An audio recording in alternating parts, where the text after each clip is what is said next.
Bismillahirrahmanirrahim. Assalamualaikum warahmatullahi wabarakatuh. Alhamdulillahi ala ihsanih wa syukru ala taufiqihi wa amtinanih. Assalatu wassalamu ala rasulillah wa ala alihi wa sahbihi wa ba'd.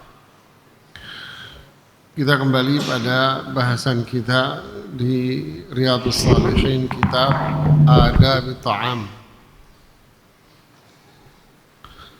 sampai di bab yang ke 113 ya. Tafadhal.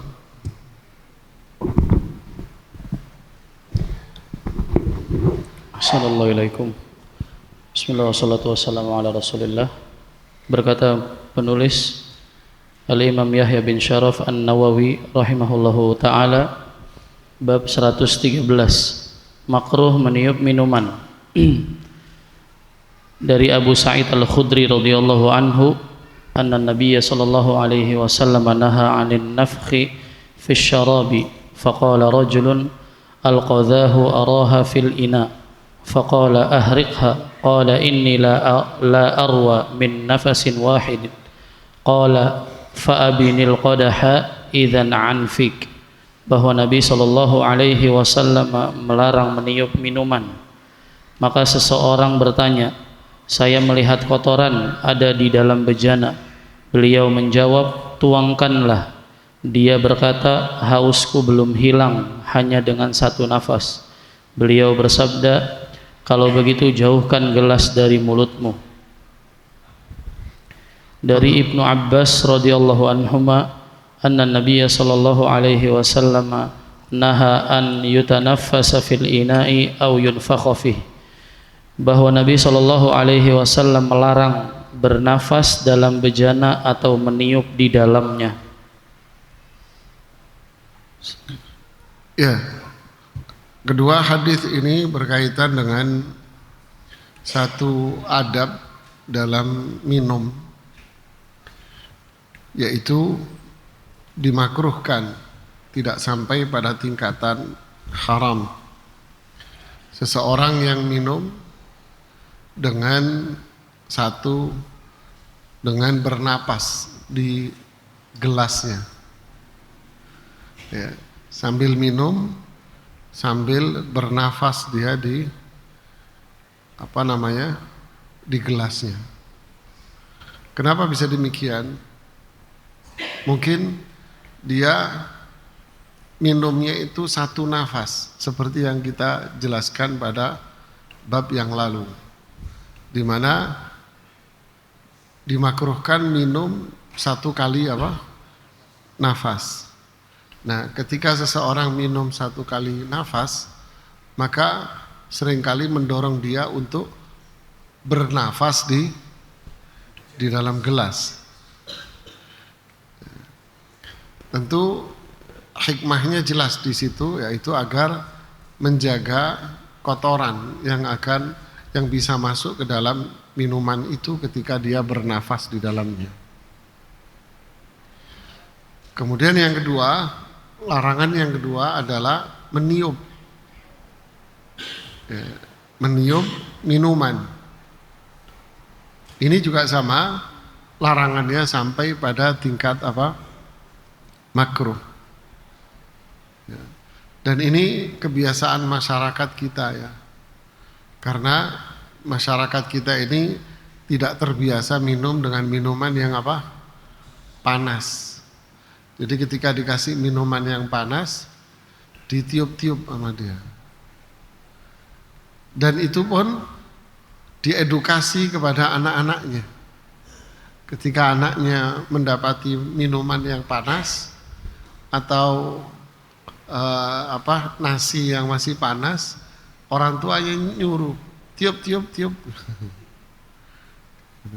Padahal itu sesuatu yang dilarang di dalam syariat Islam. Apa hikmahnya? Tentu sekali lagi untuk menjaga kebersihan minuman dan makanan itu. Kalau kita tidak suka minum yang panas, atau makan yang panas, ya berarti biarkan saja makanan itu atau minuman itu sampai dia dingin. Bukan dengan cara meminumnya, bukan cara meniupnya. Mungkin ada yang mengatakan di sini naha anin nafkhi, Rasulullah SAW melarang untuk meniup. Larangan di sini tentu tidak mengarah kepada hukum apa wajib, karena ini sifatnya adalah adab. Ya, para ulama selalu mengatakan sesuatu yang berkaitan dengan adab itu biasanya tidak sampai pada tingkatan apa haram. Makanya dengan tegas Imam Nawawi mengatakan karohat an-nafkh, dimakruhkan niup, ya, niup di minuman. Imam Nawawi menggunakan istilah makruh dengan penggunaan makruh menurut para ulama yang belakangan, yang mutaakhir, di mana para ulama menggunakan istilah makruh itu digunakan untuk apa? Adiknya siapa? Adiknya haram gitu. Makruh dipakai untuk apa? Adiknya haram. Artinya kalau kita tinggalkan maka itu lebih afdal. Jadi makruh itu kalau kita tinggalkan larangan itu akan jauh lebih mulia, lebih baik. Tapi kalau seseorang mengerjakan larangan itu, ya nggak apa-apa. Paham tidak? Itu makna dari apa? Makruh. Makanya memicu banyak orang untuk meremehkannya. Ya, memicu orang untuk meremehkannya. Paham tidak? Orang yang beriman dengan keimanan yang baik, yang disebut di surat Al-Waqi'ah dengan istilah al-muqarrabun, ulaikal muqarrabun fi jannatin na'im thullatum minal awwalin, dan seterusnya. Al-muqarrabun ditafsirkan oleh para ulama dengan orang-orang yang meninggalkan yang haram dan pula dia meninggalkan semua yang makruh. Itu muqarrabun. Dan juga mereka orang yang mengerjakan yang wajib, begitu pula dia mengerjakan yang sunnah. Bahkan yang mubah sekalipun, kalau itu bisa berbahaya buat dia atau bisa menjadikan itu menghasilkan madarat, keburukan, dia akan tinggalkan mubah itu dia. Ini kelompok yang disebut dengan nama apa? Muqarrabun. Dan orang-orang yang muqarrabun ini masuk surganya tanpa hisab, Pak.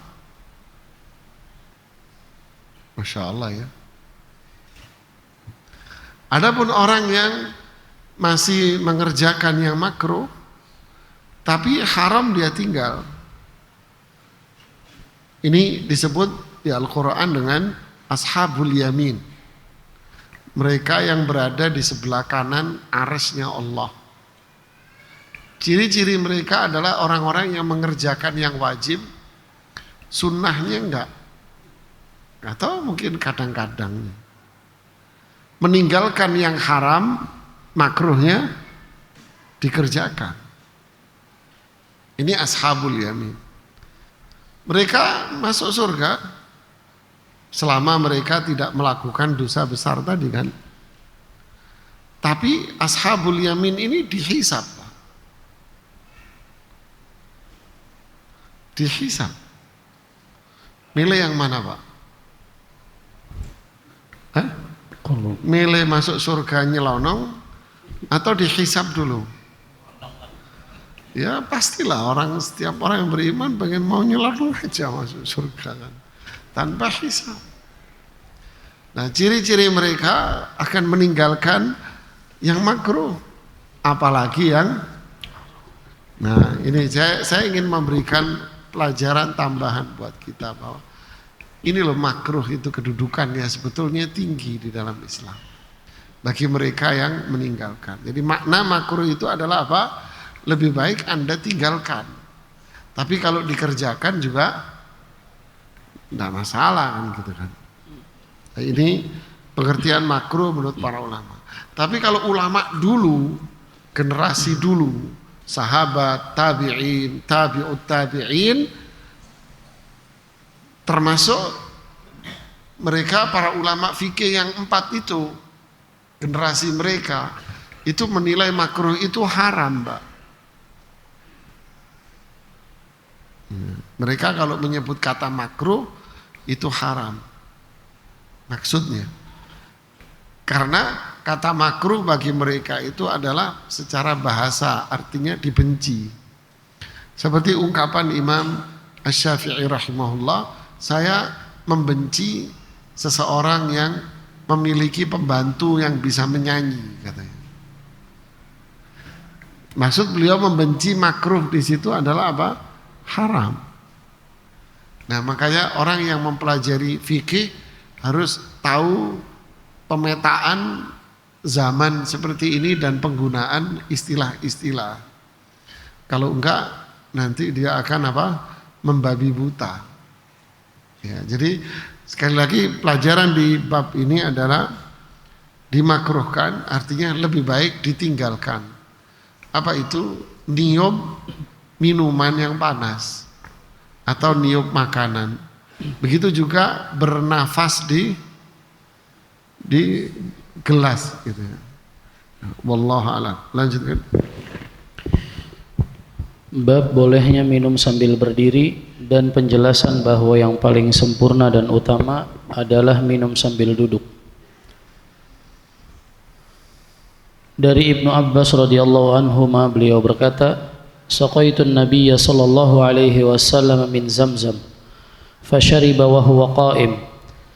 Saya memberi minum Nabi sallallahu alaihi wasallam dari air Zamzam, maka beliau minum sambil berdiri.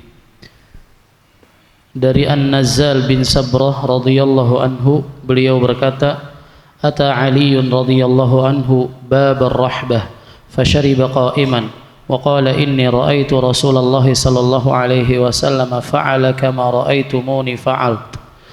Ali radhiyallahu anhu mendatangi pintu rahbah lalu minum sambil berdiri lalu berkata, "Sesungguhnya saya pernah melihat Rasulullah sallallahu alaihi wasallam melakukannya sebagaimana kalian melihatku melakukannya."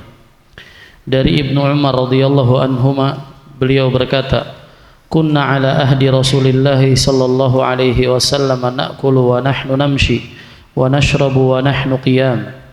Kami pada masa Rasulullah sallallahu alaihi wasallam pernah makan sambil berjalan dan minum sambil berdiri.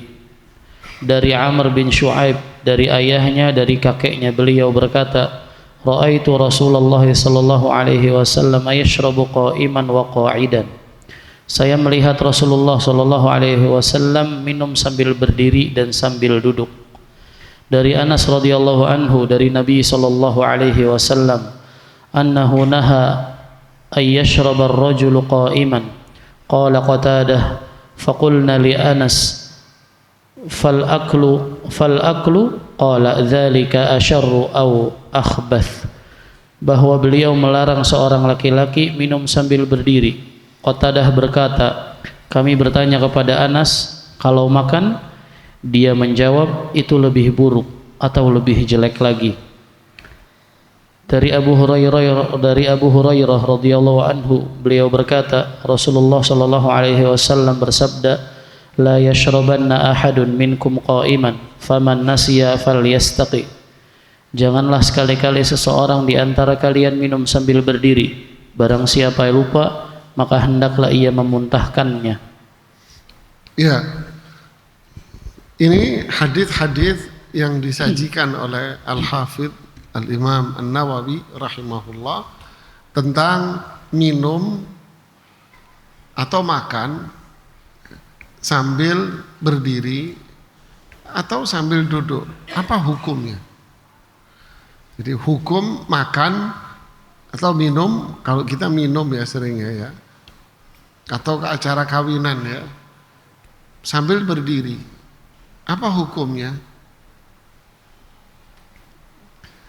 Di sini disajikan ada dua versi hadis. Yang pertama adalah hadis larangan minum dan makan sambil berdiri, apalagi sambil berjalan. Berdiri aja nggak boleh, apalagi sambil berjalan. Hadis yang mana? Yaitu pada dua hadis terakhir di bab ini, bahwa Nabi SAW melarang seseorang minum sambil berdiri. Kalau makan lebih parah. Bahkan di riwayat yang lain disebutkan bahwa Nabi SAW melarang seseorang yang minum sambil berdiri. Di redaksi yang lain. Kemudian di hadis yang terakhir di sini, jangan sekali-kali kalian minum sambil berdiri. Jadi dua hadis ini menjelaskan bahwa Rasulullah SAW melarangnya, yaitu melarang makan atau minum sambil berdiri. Kemudian hadis-hadis yang bagian kedua menyebutkan bahwa Rasulullah SAW sendiri minum sambil berdiri, dan itu bukan ucapan tapi apa? Perbuatan. Beliau minum sambil berdiri di depan para sahabatnya, seperti yang dikisahkan oleh Ali bin Abi Thalib. Sebetulnya seperti yang diriwayatkan oleh Ibnu Abbas di sini, bahwa Rasulullah SAW minum air Zam-Zam sambil berdiri di depan para sahabat semua. Beliau minum air Zam-Zam sambil berdiri, sambil menghadap kiblat, sambil berdoa. Kemudian Ali bin Abi Thalib juga sama, beliau minum sambil berdiri, lalu beliau mengatakan, demikianlah saya melihat Rasul SAW minum sambil berdiri. Ya. Kemudian Abdullah ibnu Umar juga bercerita bahwa kami makan dan minum bukan sambil berdiri lagi, sambil jalan. Ya. Ini semua hadis-hadis yang sahih. Yang ini ngelarang, yang ini malah Rasul Shallallahu Alaihi Wasallam apa? Malah melakukan. Jadi kesimpulannya apa? Apakah itu berarti kontradiksi? Tidak. Enggak ada kontradiksi di sini. Berarti larangannya di sini mengarah kepada makna apa? Afdoliyah. Ya, lebih afdol, lebih baik kalau mau minum atau makan duduk. Lebih afdol. Berarti larangannya ini mengarah kepada hukum apa tadi? Apa? Makruh. Barakallahu fiik. Dia bukan haram, enggak, makruh aja. Tadi makruh apa? Lebih baik. Ya kan? Lebih baik ditinggal. Yaitu minum berdiri lebih baik ditinggal.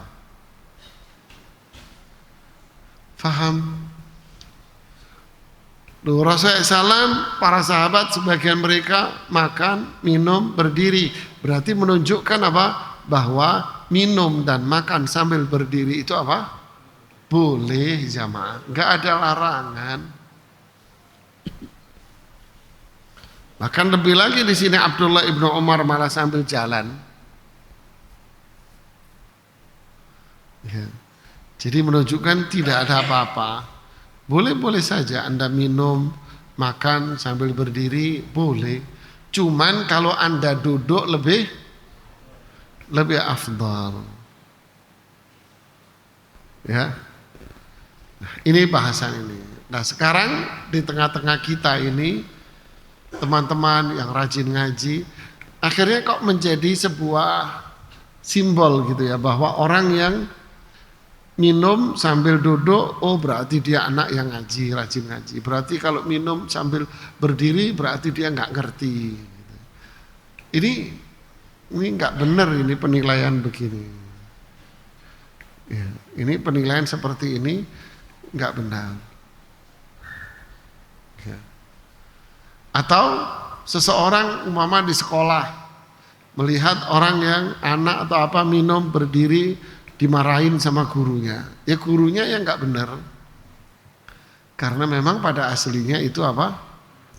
Boleh. Ya. Jadi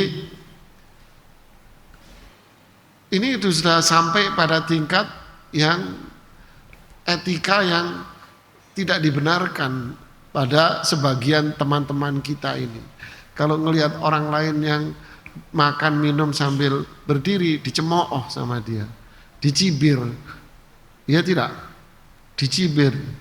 Apalagi kalau dia melihat tuh Ustadz makan sambil berdiri itu Ustadz makan berdiri, minum berdiri. Gimana sih?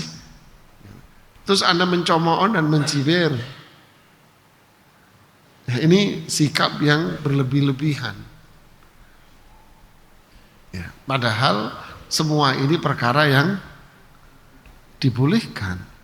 Anak mau makan berdiri, mau minum berdiri, silahkan. Cuman yang lebih afdal adalah apa? Duduk, itu lebih baik.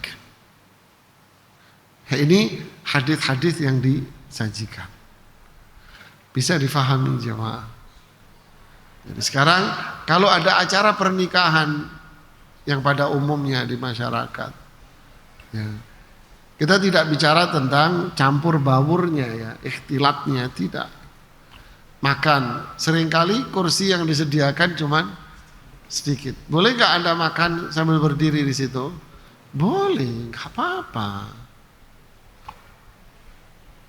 Ya, nggak ada masalah. Oh, Anda nyicipin makanan sambil jalan kan, terkadang begitu. Boleh, nggak apa-apa. Ya. Tapi kalau Anda duduk nyari kursi itu lebih afdal. Bisa difahami ya? Jadi jangan menilai si fulan, oh itu ngikutin sunnah. Kenapa? Karena makannya minumnya berdiri tuh. Nah ini sunnah tuh, anak sunnah, minumnya berdiri. Kok seperti itu Anda menilai orang? Berarti kalau nggak berdiri Anda cemooh, Anda ini, Anda ini. Ini kacau ini ya, kok kayak seperti itu. Ya. Kemudian kita lanjutkan di bab yang berikutnya. Bab disunnahkannya orang yang melayani minum sekelompok orang untuk minum paling akhir. Dari Abu Hurairah radhiyallahu anhu dari Nabi sallallahu alaihi wasallam, beliau bersabda, "Saqil qaumi akhiruhum syurba." Pemberi minum orang banyak adalah orang yang paling akhir minumnya.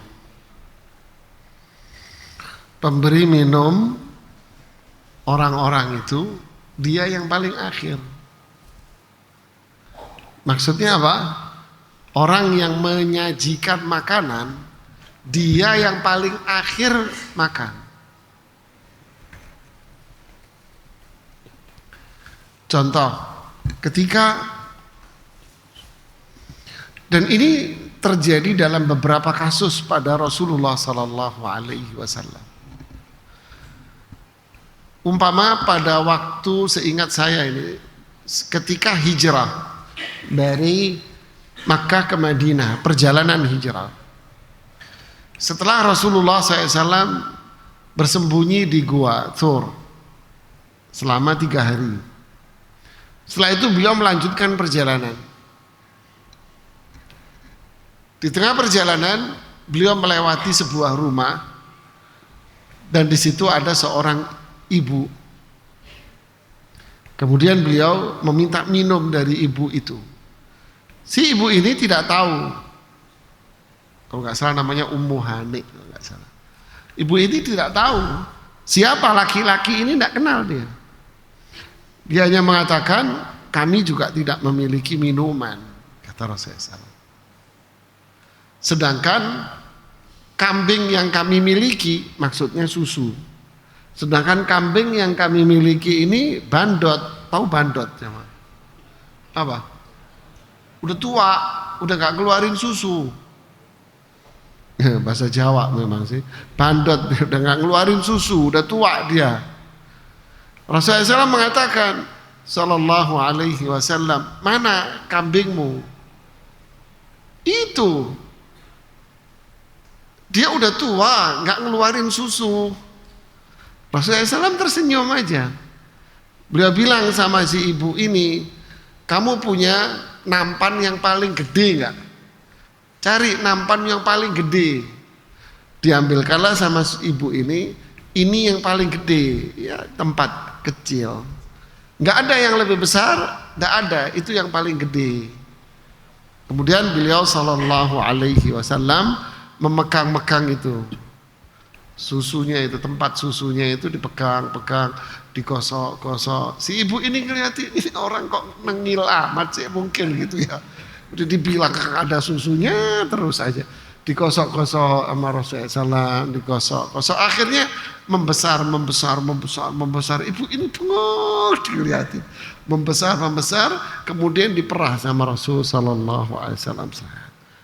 Keluar susunya, terbelalak, bingung, ini orang siapa ya, penuh.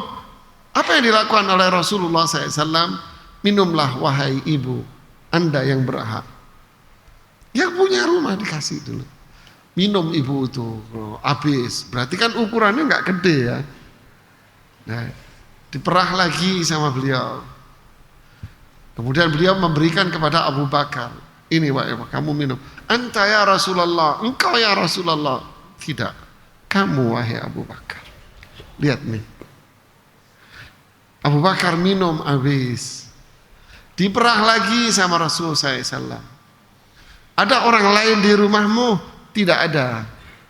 Habis itu beliau baru minum. Selesai, diperah lagi. Ini buat suamimu nanti kalau datang. Sudah, terima kasih banyak. Ya dia nggak bakal bisa melakukan itu. Tentu ini mukjizat Rasul Sallallahu Alaihi Wasallam. Ya. Ini mukjizat. Lihat sisi adabnya apa? Beliau minum yang terakhir. Sama pula ketika siang hari atau sore hari begitu, Rasulullah SAW keluar rumah. Kemudian beliau mendapati Umar dan Abu Bakar ada di jalan. Lalu Rasulullah SAW bertanya kepada Abu Bakar dan Umar, apa yang menjadikan kamu keluar di jam-jam seperti ini, jam orang istirahat? Mereka menjawab, ya Rasulullah, yang membuat kami keluar adalah apa yang membuat dirimu keluar. Ini semua bahasa penuh etika dan sopan santun. Maksudnya apa? Sama-sama ngerti, kita keluar dari jam segini ini lapar. Di rumah kita nggak ada makanan, nggak ada warung jamaah. Lalu Rasulullah SAW bilang, ikutlah kalian sama saya. Diajaklah masuk ke sebuah kebun kurma. Kemudian Rasulullah SAW mengucapkan salam, rumah yang ada di dalam. Sekali nggak dijawab, 2 kali nggak dijawab, 3 kali baru dijawab dari dalam rumah. Lalu yang perempuan di dalam rumah menjawab lagi, ya Rasulullah, maafkan diriku menjawab salammu setelah 3 kali. Kenapa? Karena saya ingin engkau mendoakan rumahku sebanyak mungkin. Masya Allah. Rasulullah SAW tersenyum, suamimu mana? Keluar ya Rasulullah. Oke, beliau nggak masuk, beliau duduk di bawah pohon kurma. Datanglah sang suami, lalu suaminya mengatakan, tidak ada rumah yang paling berbahagia di kota Madinah melebihi rumahku, katanya. Siapa tamunya? Rasulullah SAW, Abu Bakar, Umar. Duduklah di bawah situ, kemudian disajikan kurma dengan 3 macam jenis kurma. Kemudian setelah itu apa yang dilakukan oleh Rasulullah SAW? Makanlah wahai Abu Bakar. Engkau ya Rasulullah, makan kamu. Mereka makan. Makanlah wahai Umar. Makan berdua kurma-kurma ini. Habis itu beliau makan. Tak lama kemudian datang pula pemilik rumah kebun ini membawa susu. Susu apa? Kambing. Minumlah wahai Abu Bakar. Engkau ya Rasulullah, minumlah kamu. Minumlah wahai Abu Bakar. Halumal mudya. Punya pisau yang tajam enggak? Enggak bakal paham kamu. Enggak paham kan? Enggak. Mereka ini orang-orang cerdas. Maksudnya apa? Terus ambilin pisau beneran begitu. Ya polos banget kamu. Maksudnya ambilin pisau yang tajam. Maksudnya apa? Maksudnya kalau kamu punya kambing sembelahin, kami lapar. Jadi tiru nanti di rumah sama istrimu, punya piring enggak? Itu banyak ambil sendiri. Ya sama-sama polos ini.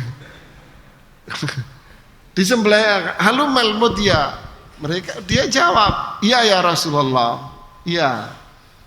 Dia sembelihkan kambing, dibakar dan sebagainya, disajikan. Kemudian Rasulullah SAW mengatakan, makanlah wahai Abu Bakar, makanlah wahai Umar. Beliau diam duduk. Begitulah yang dicontohkan oleh Rasulullah SAW. Beliau selalu makan yang terakhir. Contoh lain ketika perang Khandaq di musim dingin yang sangat menyengat di kota Madinah. Makanan habis. Jumlah mereka kira-kira para sahabat 1.300 lah. Lapar menyengat sudah. Musim dingin makanan habis. Hari pertama, hari kedua. Jabir bin Abdullah datang menemui Rasulullah SAW ingin mengeluh bahwa para sahabat ini sudah menahan lapar mereka dengan batu. Jadi batu ditaruh di perutnya kemudian diikat untuk menahan rasa apa? Lapar. Jabir mendatangi Rasulullah SAW ingin mengeluh. Saya pun datang menemui Rasulullah SAW. Ternyata saya melihat beliau di perut beliau yang mulia ada 2 batu. Sedangkan di perut kami ada 1 batu. Rasulullah SAW jauh lebih lapar dibanding kita. Saya tidak berani untuk berbicara. Akhirnya Jabir pun pulang. Bertanya kepada istrinya, kasihan Rasulullah SAW kelaparan. Ada makanan cukup buat bertiga. Buat kita berdua, sama Rasulullah SAW tak cukup bertiga. Bisikin Rasulullah SAW biar makan sama kita. Jabir senang ingin bisa memberikan makanan sama Rasulullah SAW. Dibisikin, ya Rasulullah, di rumah ada makanan, silahkan engkau makan, tapi makanannya cukup bertiga. Saya, istri sama engkau. Terima kasih Jabir. Beliau berdiri merapikan bajunya dan sebagainya. Kemudian beliau berteriak, ya kaum, ya ma'asyiral muhajirin wal ansar. Jabir ngundang ente semua makan. Wah, keringat dingin Jabir jamaah. Pulang bingung dia. Kemudian Jabir dipanggil, ya Jabir. Kan mereka kalau masak nasi itu ditaruh seperti gentong. Ya, nasi berasnya ditaruh di situ, daging kambingnya ditaruh di situ, kemudian dibakar di bawah. Rasulullah SAW bilang, kalau sudah matang, gentongnya jangan dibuka. Jangan dibuka, biarkan tertutup. Biarin tertutup.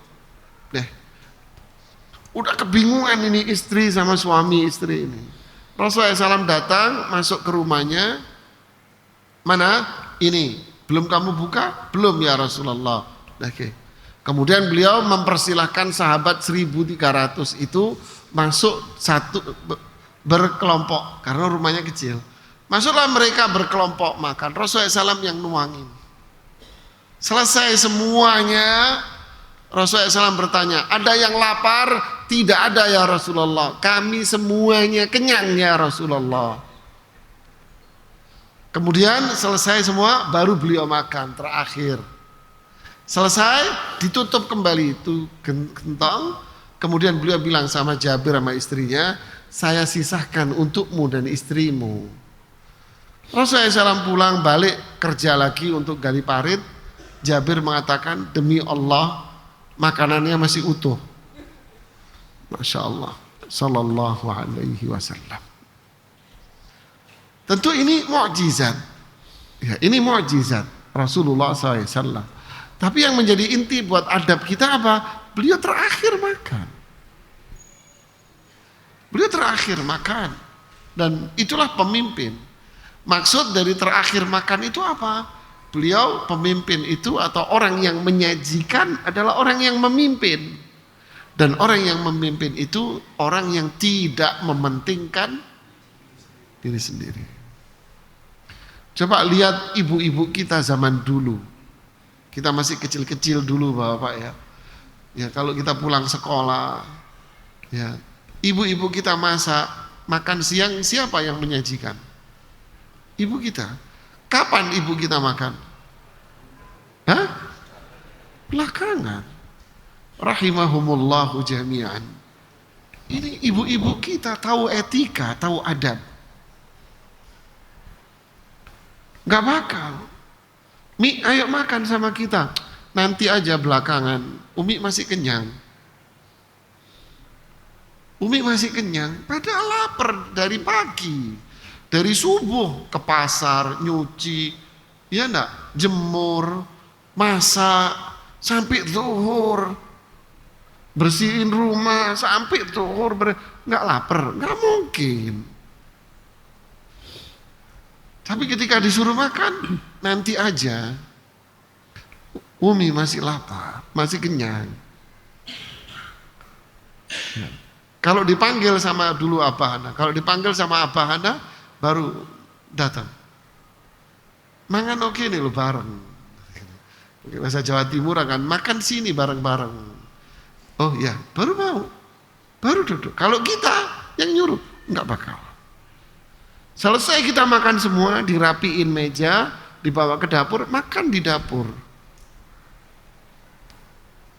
Ini orang tua kita dulu, Mas. Lalu bagaimana dengan emak-emak zaman now? Entek jamaah, habis makanannya. Loh mak kok habis? Ya udah bikin sono itu ada mie instan. Yang habisin siapa? Emaknya yang ngabisin. Innalillahi wa inna ilaihi rajiun. Ya Bu ya. Iya tuh katanya tuh. Kacau semua udah. Fadal dilanjutkan bab terakhir.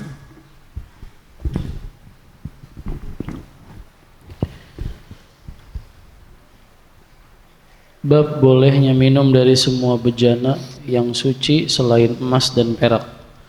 Bolehnya minum dari sungai dan lainnya langsung dengan mulut tanpa menggunakan bejana maupun tangan. Haramnya menggunakan bejana emas dan perak untuk keperluan minum, makan, bersuci dan penggunaan lainnya.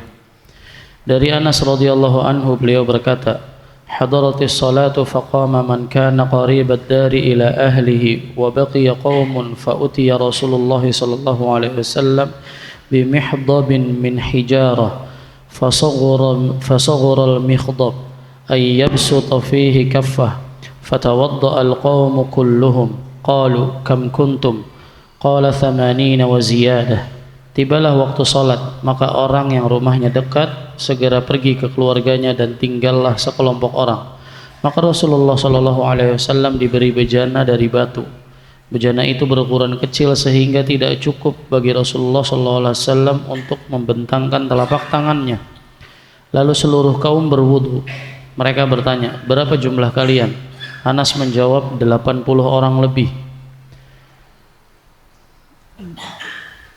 Da'a bi ina'in min ma'in fa utiya bi qadahin rahrah fihi syai'un min ma' fa wada'a asabi'ahu fihi. Qala Anas faja'altu anzuru ila al-ma'i yanbu'u min baini asabi'i fahazartu man tawadda'a ma baina as-sab'ina ila ath-thamanin. Bahwa Nabi sallallahu alaihi wasallam meminta satu bejana berisikan air. Maka beliau diberi sebuah ember yang lebar tetapi dangkal yang di dalamnya ada sedikit air. Kemudian beliau meletakkan jari-jarinya di dalamnya. Anas berkata, maka saya melihat air memancar di antara jari-jari beliau. Maka saya taksir orang yang berwudu antara 70 hingga 80. Dari Abdullah bin Zaid radhiyallahu anhu beliau berkata, "Atana an-nabiy sallallahu alaihi wasallam fa akhrajna lahu ma'an fi taurin min sufrin fatawadda." Nabi sallallahu alaihi wasallam datang kepada kami, maka kami mengeluarkan air untuk beliau dalam sebuah bejana kuningan, lalu beliau berwudu. Dari Jabir radhiyallahu anhu, anna Nabiy sallallahu alaihi wasallam dakhala ala rajulin minal ansar wa ma'ahu sahibun lahu, faqala Rasulullah sallallahu alaihi wasallam, in kana indaka ma'un bata hadhihi al-laila fi shannatin wa illa kara'na. Bahwa Nabi sallallahu alaihi wasallam masuk menemui seorang Ansar bersama seorang sahabat beliau. Maka Rasulullah sallallahu alaihi wasallam bersabda, jika kamu mempunyai air yang telah menginap dalam geriba sejak tadi malam, jika tidak maka kami akan minum langsung dengan mulut tanpa gelas dan tanpa tangan. Dari Hudzaifah radhiyallahu anhu beliau berkata, inna Nabiyya sallallahu alaihi wasallam nahana 'anil harir wad dibaj wasyurbi fi aniyati adh-dhahabi wal fiddah. Waqala hiya lahum fid dunya wa hiya lakum fil akhirah. Sesungguhnya Nabi sallallahu alaihi wasallam melarang kami memakai kain sutra dan dibaj serta minum menggunakan bejana emas dan perak. Beliau bersabda, semua itu bagi mereka di dunia dan bagi kalian di akhirat.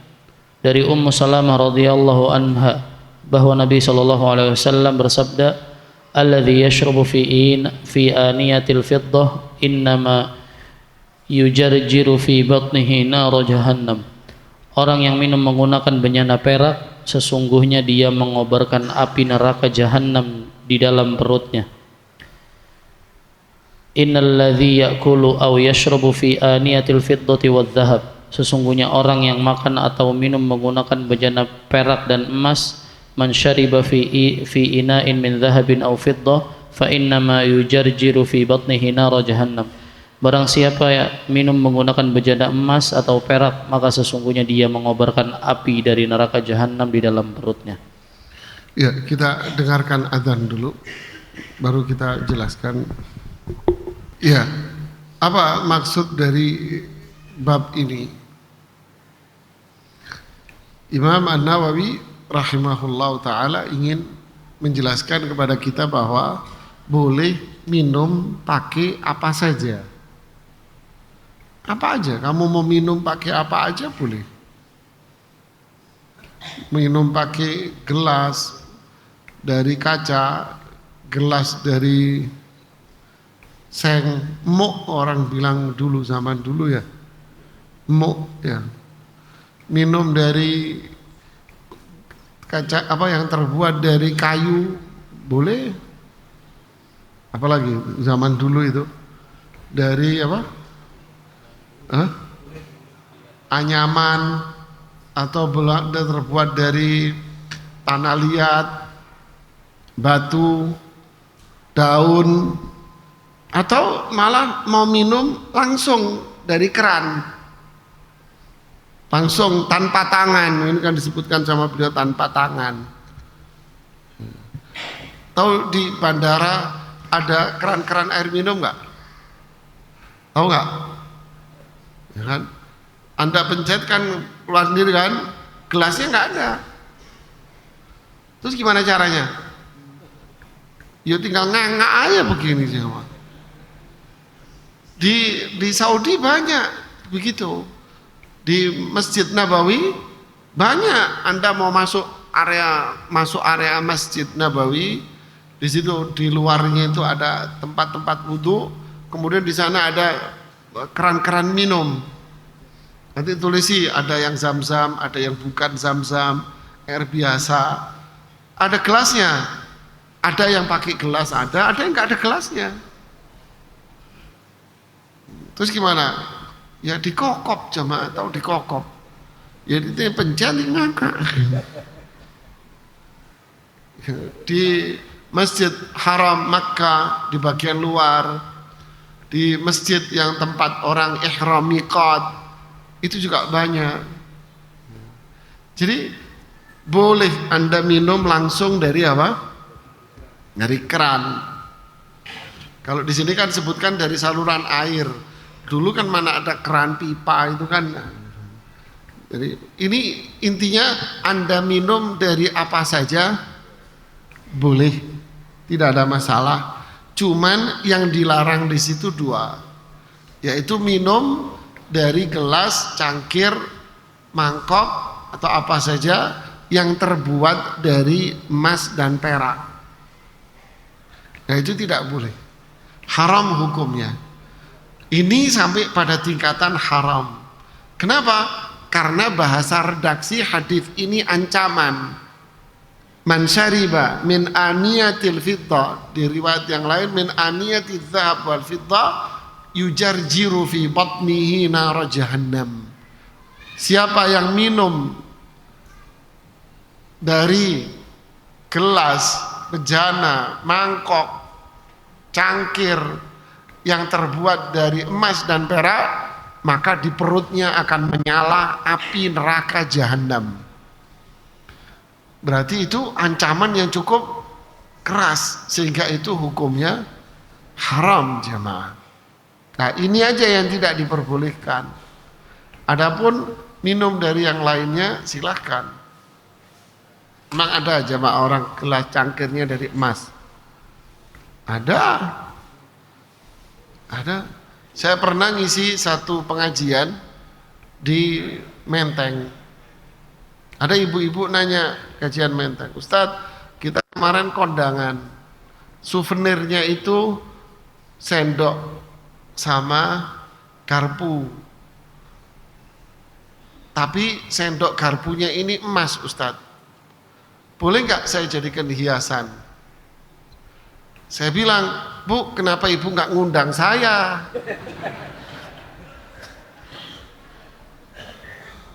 Ibu kalau ngundang saya pulang ke situ ke Cikini. Ya tak jual, Bu. Jadi intinya apa? Ada jamaah. Ya mungkin emasnya bukan emas yang Anda bayangin full 24 karat, tapi kan emas kan bermacam-macam tingkatan grade-nya. Intinya minum dari situ haram hukumnya. Adapun secara rinci hadis yang pertama ini menunjukkan mukjizat Rasul sallallahu alaihi wasallam. Para sahabat ingin berwudu tapi enggak ada, yang ada hanya satu tempat kecil tapi bisa dipakai berwudu untuk 80 orang. Nah, berarti ini mukjizat.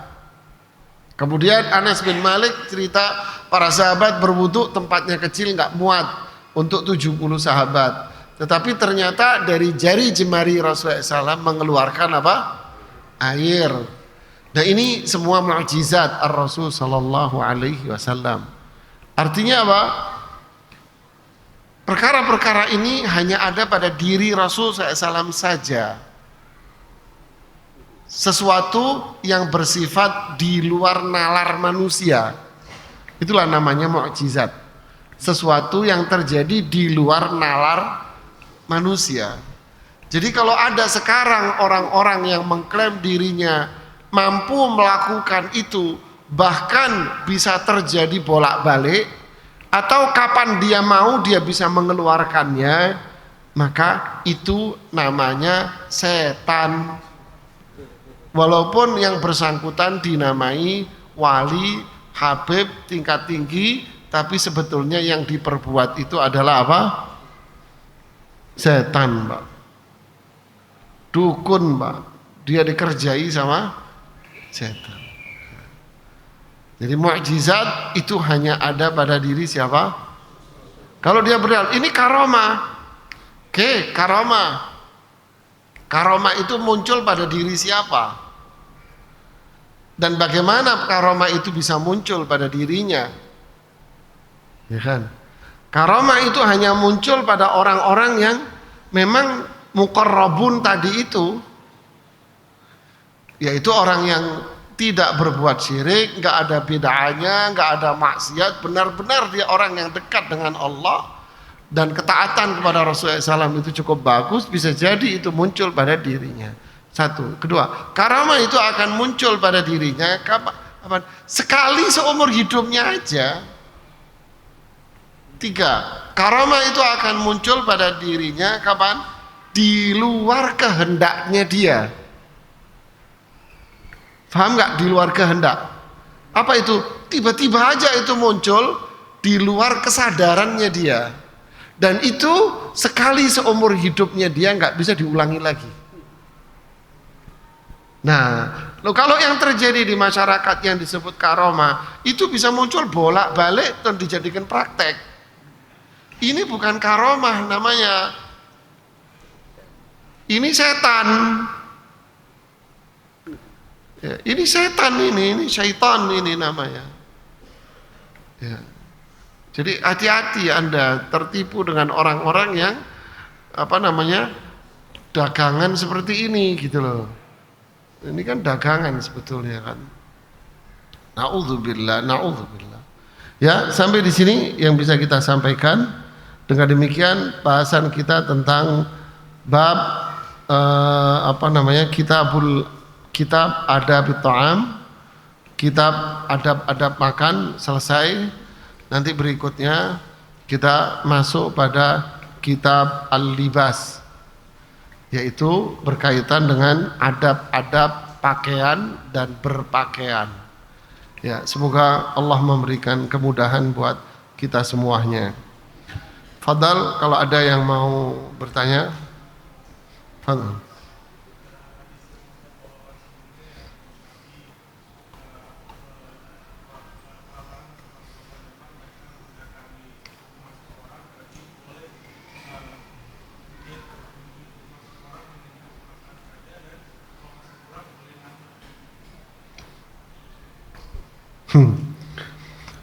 Kisah tadi bahwa Rasulullah SAW pergi ke rumah seseorang dengan Abu Bakar Umar, berarti boleh kita berkunjung ke rumah seseorang untuk minta makan. Jawabannya memang boleh. Karena ada beberapa sahabat juga ketika mereka lapar, mereka istadhafu. Istadhafu itu minta apa artinya? Datang ke rumah seseorang minta jamuan. Ya kan? Tapi mereka melakukan itu tentu dengan cara yang soft, halus. Bukan kayak kita, Mas, taknya ngomamu Mas ya, aku ngeleh Mas, kata orang Jawa. Ya, Mas, ana mau ke rumah ente, ana lapar nih.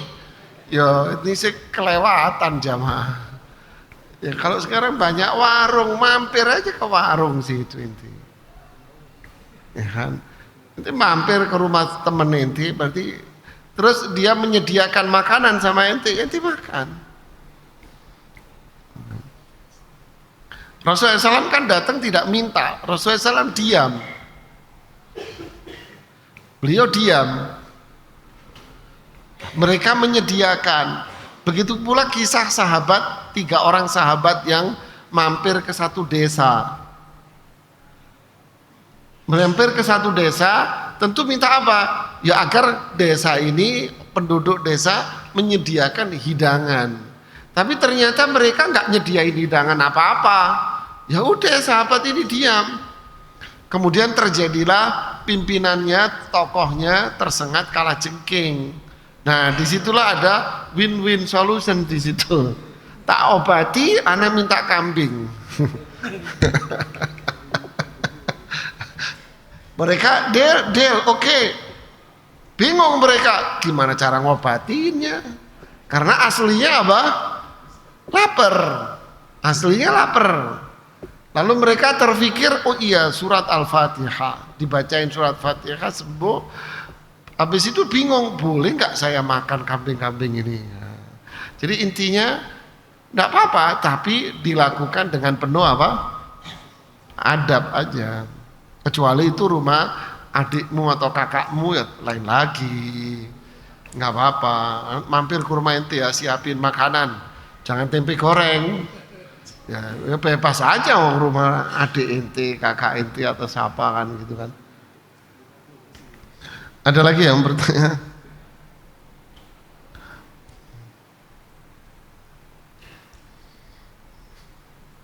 Ada? Nggak ada? Alhamdulillah. Ya, silakan Pak.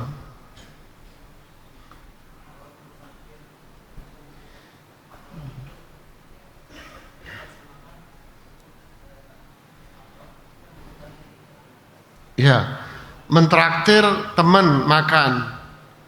Boleh tidak? Ya boleh Pak. Itu kebaikan. Dapat nggak pahala dia dari mentraktir itu? Dapat. Anda dapat pahala. Siapa teman yang Anda traktir? Satu, bisa jadi teman Anda ini teman yang tingkat ekonominya biasa. Lalu Anda traktir dia makan di restoran yang dia mungkin nggak masuk ke situ karena dia nggak mampu. Nah, Anda traktir dia untuk makan makanan di sana karena dia nggak bisa beli itu. Nah, itu pahala besar. Termasuk kategori apa? Memberi makan saudara Anda yang nggak mampu gitu. Atau yang kedua, seperti para sahabat apa? Mentraktir atau menyediakan makanan-makanan buat siapa? Buat Rasul sallallahu alaihi wasallam. Rasulullah SAW wafat, para tabi'in menyediakan makanan buat sahabat, buat tabi'in, buat para ulama, orang yang kita hormati, kita sediakan makanan. Boleh, enggak apa-apa, itu dapat pahala Anda. Ya, Anda dapat pahala.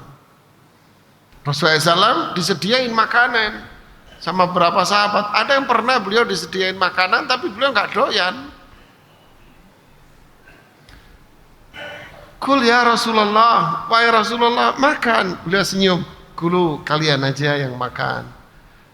Ditawari lagi, Rasulullah SAW senyum. Ditawari lagi, baru beliau jawab, ini bukan makanan rumah saya. Ini bukan makanan rumah saya. Maksudnya apa? Saya nggak biasa makanan ini, nggak doyan. Berarti kalau Anda disuguhin makanan, disajikan makanan, teman, Anda nggak doyan itu, boleh nggak Anda mengatakan maaf saya nggak doyan ini? Boleh? Boleh. Saya nggak suka ini, boleh, nggak apa-apa. Anda makan yang lain. Kan? Kalau kita ke daerah itu kan banyak makanan aneh-aneh, Pak. Iya tidak? Wah, aneh-aneh makanan, Pak. Kita harus nanya dulu, Mas, apa ini? Ini apa ini? Ini apa ini? Kalau enggak kan kena jebakan Batman kita nanti. Ya, pernah dulu di daerah mana itu, Muara Bungo, makan malam. Ayo Ustadz, makan kita. Dari jauh saya lihat kok hati saya kagak enak ini ngelihat makanan ini. Ya tak bola, tak bunga, nggak enak saya. Dek, saya lengkapin aja. Temen di sebelah anak yang nemenin anak, kok tahu ente saat perasaan anak nggak enak, anak bilang, anak bisikin, apa isinya? Jengkol, kata dia. Oh bener kan hati anak kan, untung anak nggak ngambil. Ustadz ini enak Ustadz. Bu, mohon maaf Bu, ini bukan makanan saya bilang. Ya kita makannya ambil yang lain biar dia tidak apa? Menyenangkan dia.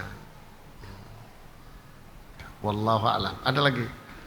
Silakan Mas.